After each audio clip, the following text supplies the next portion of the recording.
이 사람 연애할 땐 어떤 모습일까? 잘 되는 것 같은데 왜 썸이 깨졌지? 그리고 대체 그 사람은 어떤 생각을 하는지 도저히 모르겠고, 그리고 그 속에서 많은 오해가 생기는 거 알고 계셨나요? 오늘 이것에 대한 답을 드릴게요. 바로 우리가 사랑을 하는 패턴은 세 가지이고, 패턴에 따라서 상대 의도를, 그리고 상대의 연애 스타일이 뭔지에 대해서 대강은 알 수 있거든요. 팁으로 좋은 사람을 만나는 법까지 알려드리고요. 오늘 얘기는 심리학적인 근거를 바탕으로 하는 얘기이기 때문에 당연하겠지만 보다 믿을만 하실 겁니다. 먼저 이번 영상의 핵심에 대해서 설명드릴게요. 우리가 사랑을 하는 방식은 크게 세 가지로 나뉘고, 이는 어렸을 때부터 이어져 온 것이다 라는 건데요. 일단 이번에는 자신이, 그리고 그 사람이 어떤 사랑의 유형인지, 연애 스타일인지 알 필요가 있겠죠? 세 가지 문제를 통해서 알아보도록 하겠습니다. 이번에는 깊게 갈 거라서 문제수가 좀 많습니다. 그래도 책과 논문을 근거로 해서 만든 문제니까 침착하게 천천히 풀어보세요. 첫 번째 질문, 만약 연애를 한다면 어떤 연애를 하고 싶은가요? A. 서로 미칠 듯이 사랑하고 상대가 나를 더 좋아해줬으면 좋겠다. B. 사랑하는 건 좋지만 그래도 나는 나, 너는 너의 관계가 좋다. C. 다른 무엇보다도 상대를 믿을 수 있고 한결같은 연애를 하고 싶다. 두 번째 질문, 연희가 말싸움을 했습니다. 이유는 무엇인 것 같나요? A. 잘 모르겠지만 왠지 내 잘못인 것 같은 생각이 든다. B. 그냥 상황에 그랬을 뿐이다. 크게 의미 부여하지 말고 넘어가자. C. 대화를 좀 더 해본 뒤에 알 것 같다. 혼자 결론을 내리지 말자. 세 번째 질문, 이별을 맞이하게 되었습니다. 어떨 것 같은가요? A. 처음엔 너무 슬프겠지만 더 깊은 내면의 성장을 이루어낼 것이다. B. 다음에는 덜 흔들리고 내 감정을 조절하는 법을 배울 것이다. C. 부정적인 생각에 사로잡히기보다 주변 사람들에게 도움을 요청한다. 좀 길었죠? 각 유형은 순서대로 불안형, 회피형, 안정형이라고 하거든요. 개인적으로 생각하기에 불안형은 스펀지밥, 회피형은 징징이, 안정형은 뚱이 같아요. 이 애착 유형이 워낙 유명한 거라서 아실 분들은 아시겠지만 오늘은 조금 다른 관점에서 설명드릴게요. 그리고 최신 논문을 반영해서 새로운 얘기도 해드리고요. 심리학과 정신분석학에서 연애와 사랑에 대해서 알아본 결과 놀랍게도 우리 대부분은 연애와 사랑에서 세 가지 패턴을 가진다고 해요. 부모님, 친구와 같이 어렸을 때 형성한 인간관계를 통해서 자신이 얼마나 사랑받을 가치가 있는지, 그리고 타인을 얼마나 신뢰할 수 있는지에 대해서 배운다고 하죠. 이게 바로 심리학자 존 볼리비가 주창했고 아인스워스가 확장시킨 애착 이론의 시작점이에요. 그리고 여기서 중요한 점은 이 어렸을 때 형성된 애착이 우리가 성인이 된 이후에도 영향을 미친다 라는 것이거든요. 심리학자인 카잔과 쉐이버는 아동기에 형성된 애착이 성인들이 사랑을 할 때도 그대로 적용이 된다는 것을 밝혀냈죠. 스펀지밥은 커서 스펀지밥이고 징징이는 커서도 징징이다 라는 거고요. 뭐 어쨌든 어렸을 때 배웠던 사랑의 방식이 성인이 된 이후에도 하나의 연애 스타일로 자리 잡게 되고, 이 연애 스타일은 총 세 가지로 나뉠 수 있다 라고 합니다. 그럼 이제 이 세 가지의 유형에 대해서 설명드릴게요. 먼저 불안형은 사랑을 갈구하는 스타일이라고 해요. 예민한 편이라 사소한 감정의 변화에도 눈치가 빠르지만 상대가 나만큼 못해주는 상황에 대해서 특히 크게 서운함을 느낀다고 하죠. 그래서 가끔은 이 감정이 너무 지나치기 때문에 상대의 의도를 잘못 해석하기도 하고요. 다음으로 회피형은 사랑 속에서도 독립을 추구하는 스타일이라고 해요. 그 사람을 좋아하는 것과는 별개로 자기만의 영역이 필요하기 때문에 상대가 지나치게 의존을 하면은 부담감을 느낀다고 하고요. 또 간혹 현실적이라서 공감을 못해준다는 소리도 듣는다고 합니다. 마지막으로 안정형은 신뢰를 가장 중요시 여긴 스타일이라고 해요. 그래서 상대가 힘들 때 믿을 수 있는 존재이길 원하고, 밀당보다는 솔직할 때 편안함을 느낀다고 하죠. 하지만 좀 지나치게 관대한 편이라서 가끔은 호구 소리도 듣는다고 합니다. 들어보시니 어때요? 저는 들을수록 계속해서 스펀지밥과 친구들이 떠올랐거든요. 말씀드렸듯이 스펀지밥이 불안형, 징징이는 회피형, 뚱이는 안정형으로요. 누구세요? 사랑해요.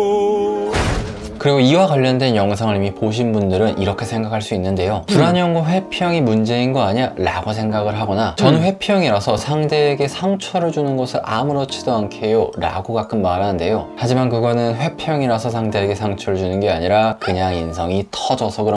어쨌든 이 부분은 결론 부분에 자세히 다룰 거니까 일단은 옆으로 치워두고, 이 유형 간의 차이에 따라서 썸을 탈 때와 연애를 할 때 행동의 차이가 발생할 가능성이 많다고 합니다. 구체적으로는 네 가지의 순간이 있는데, 처음 다가가는 순간, 서로 도움을 주는 순간, 둘의 변화를 받아들이는 순간, 잠깐 멈칫하는 순간, 이 순간들에 대해서 유형별 차이가 있다는 거죠. 그리고 이걸 알면 그 사람의 연애 스타일이 보이고 그 사람이 왜 그런 행동을 하는지 알 수 있을 거예요. 근데 설명드리기 전에 기본 전제를 좀 깔아두고 갈게요. 바로 애착 행동의 강도는 애착 유대의 강도를 의미하진 않는다 라는 말인데요. 뭐 말이 어려워 보이는데 간단히 얘기하면 애착 행동을 보이는 것이 얼마나 사랑하느냐와는 관계가 없다 라는 말이에요. 썸이나 연애 초기 단계에서 가장 걱정하는 게 나한테 관심 없어서 이런 행동을 하는 거 아니야? 사랑한다면 당연히 이래야 하는 거 아니야? 라는 고민이 대다수잖아요. 이렇게 얼마나 사랑하는가를 가지고 판단하지만 사실은 애착에 따르면 그것은 아니다 라는 겁니다. 불안형이라고 해서 그 사람을 정말 미칠 듯이 사랑해서 그렇게 행동하는 게 아니고, 회피형이라고 해서 별로 안 좋아해서 그렇게 행동하는 것도 아니고, 안정형이라고 해서 사랑한다면 바람펴도 용서하는 것은 아니다 라는 겁니다. 그러니 상대 행동을 해석할 때 애착 행동을 보이게 되면 나를 사랑하지 않아서 그래 라고 해석하는 게 아니라 이런 유형은 이렇게 행동하는구나 라고 받아들이면 됩니다. 이제 이론적인 얘기는 끝이고 본격적으로 4가지 순간에 대해서 다뤄드릴게요. 불안형은 상대에게 다가갈 때 빠르게 거리를 좁히길 원해요. 관계가 빨리 진전되기 위해서 자기 이야기를 마구 퍼붓는다고 하죠. 그리고 그 과정에서 상대의 마음이 상대의 의중이 궁금하기 때문에 계속해서 상대의 마음을 확인받기를 원한다고 합니다. 또 사소한 행동 하나하나에도 크게 반응하기 때문에 이런 행동은 나 안 좋아하는 거 아니야? 1시간째 답이 없는데 마음이 식은 건가? 와 같은 생각을 한다고 하죠. 반대로 회피형은 처음에는 조금 왔다 갔다 하는 편이라고 하는데요. 사실 좋아하는데도 계속해서 아니라고 생각하면서 혼란스러워서 계속해서 튕긴다고 해요. 이런 것을 심리적으로 회귀한다 라고 하거든요. 겉으로는 티가 별로 안 난다고 할지라도 속으로는 자기 마음을 계속해서 재단한다 라고 해요. 단둘이 밥을 먹어도 그냥 밥 한 번 먹은 거 아니야? 라고 생각하거나 좀만 잘 안 돼도 난 사실 별 생각 없었어 와 같이 생각한다고 하죠. 마지막으로 안정형은 좀 오래 보는 편이라고 해요. 천천히 다가가면서 상대에 대해서 알아가고 궁금한 점이 있다면 서로에 대해서 물어보는 것을 선호한다고요. 느려서 군뱅이처럼 느껴질 수 있겠지만 침착하고 무던한 편이라서 상대의 갑작스러운 행동에도 이유가 있겠지 라고 생각하면서 넘기거나, 연락이 없어도 바빠서 그런가 보다 내 할 일 해야지 와 같은 생각을 한다고 합니다.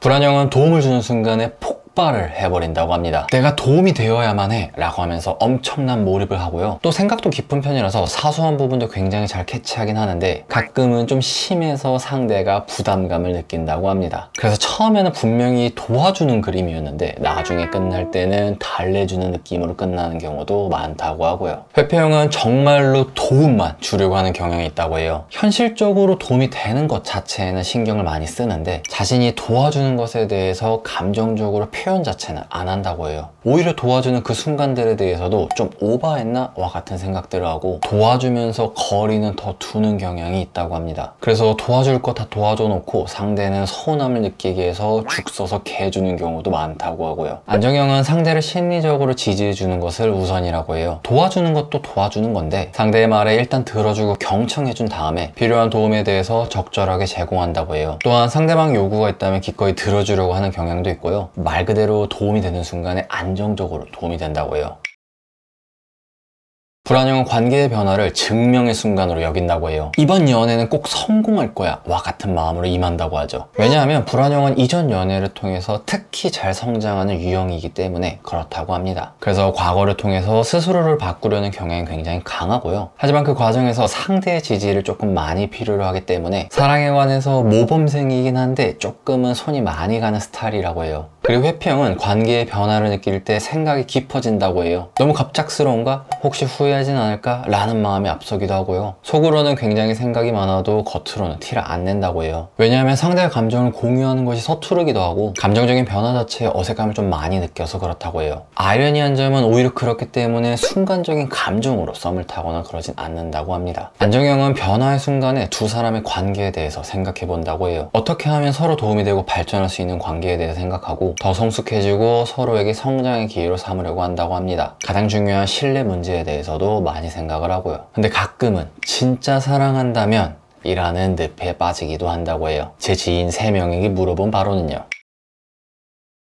이 멈칫하는 순간에 대해서는 미리 말씀드릴 게 있는데요. 썸을 탈 때 이건 이런 순간 있죠. 지금 다룬 순간은 바로 이 순간이에요. 갈등을 겪기 전에 서로 생각을 정리하는 순간이에요. 사실 썸이나 연애 초기는 갈등으로까지 가지도 않고요. 그러니 말 그대로 멈칫하는 순간 정도로 이해하시면 될 것 같아요. 처음으로 불안형은 5만 가지 생각을 머릿속으로 다 한다고 합니다. 그럴 낌새가 느껴지는 순간부터 별별 생각을 다 하고 내가 모든 걸 망친 게 아닐까 라는 생각이 앞선다고 해요. 그리고 그 순간에 상대의 마음을 계속해서 확인하려고 하고 오히려 더 가까이 다가가려고 한다고 합니다. 반대로 회피형은 문제 삼지 않아서 문제를 만들지 않는다 라는 스타일이거든요. 물론 속으로는 생각해요. 근데 그걸 입 밖으로 내진 않죠. 내가 오버하는 걸 수도 있잖아 라고 생각하면서 넘어가거나, 상대가 물어봐도 난 그런 거 아닌데 라는 식으로 답답함을 유발하기도 한다고 하고요. 이렇게 말 그대로 회피를 하면서 자신의 생각이 정리될 때까지 조금 시간이 걸린다고 해요. 안정형은 일단은 다시 대화를 해보려고 한다고 하는데요, 스스로 속단하기보다는 함께 얘기로 풀어가려고 한다고 하죠. 근데 여기서 중요한 점은 대화를 한다고 해서 상대방의 의견을 무조건적으로 수용해주는 것은 아니라고 합니다. 안정형의 특성 중 하나가 순간에 휘둘리지 않은 항상성도 포함되어 있기 때문에요. 그래서 대화를 하는 것 자체는 선호하지만 대화를 통해서 어떤 결과가 나올지는 별개의 문제다 라고 합니다.